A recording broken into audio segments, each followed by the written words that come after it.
This place is notorious for paranormal activity, Bigfoot sightings, whether you choose to believe it or not, UFO sightings. Even the Native Americans say this place is truly cursed.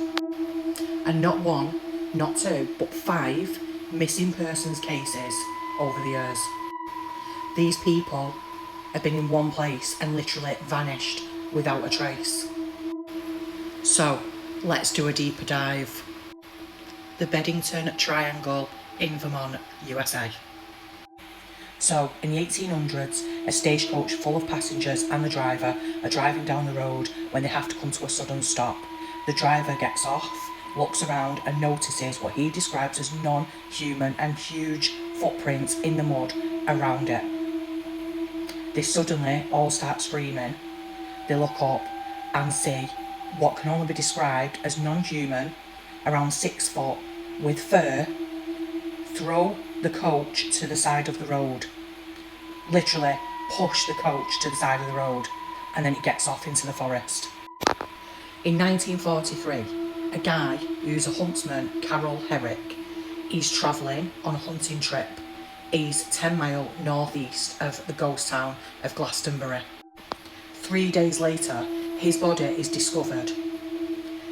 They say he was crushed to death, not knowing what by, and surrounding his body was the same giant footprints. In 1945, November 12th, a guy who's also a huntsman named Middy Rivers, he's leading a group of 4 other hunting guys.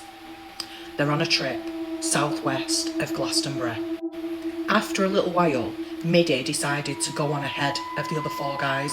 They weren't fazed by this because he was a really experienced hiker, and he also knew the whole area through his hunting.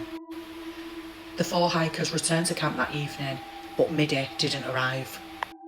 For the next 8 days and nights, over 300 volunteers searched that whole woods to find him, even US Army soldiers, but to no avail. All they found was a single cartridge that they believed could have been used by him. He was last to be seen with the other huntsmen along Long Trail Road, Route 9, Vermont, but never to be seen again. December 1st, 1946, so around a whole year goes by, and an 18-year-old girl, who's in fact a student close by, decides to go alone on a hike up the Long Trail. Now, some of the locals remembered this girl. 1, because she was wearing a bright red jacket, you couldn't miss her.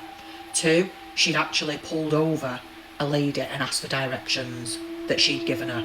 And 3, there was actually a couple who was also on a hike around 100 yards behind her for a short period of time. They later said she'd gone round a bend and they never saw her after that.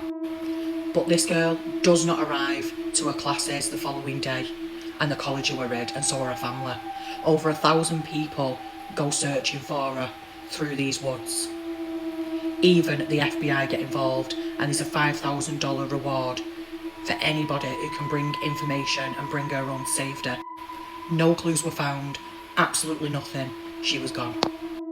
Exactly 3 years to the day she's gone missing.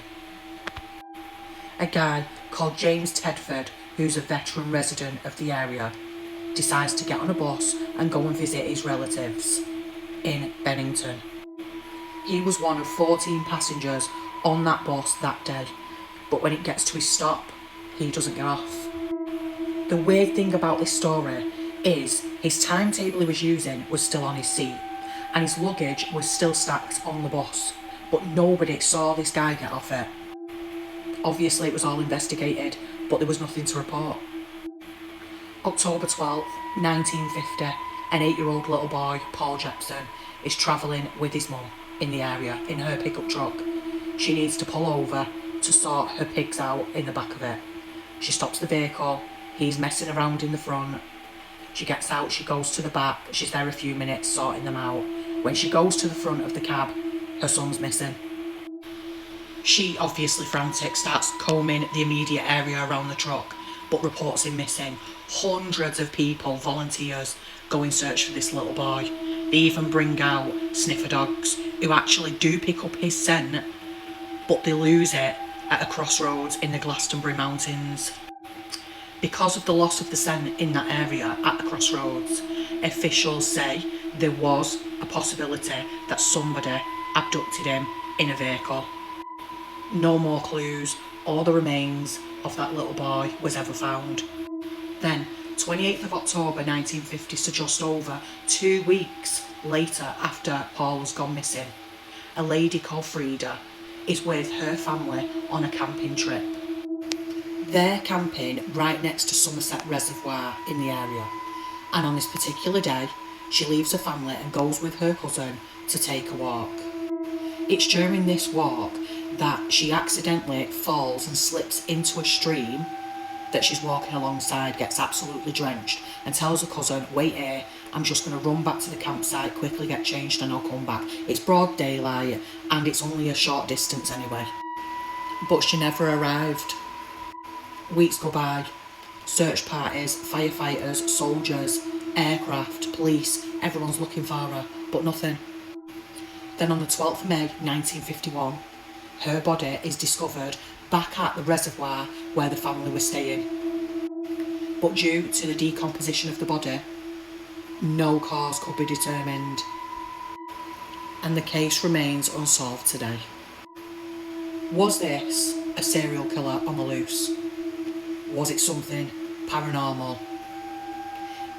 Is the area in fact cursed, like the Native Americans believe it is? You decide.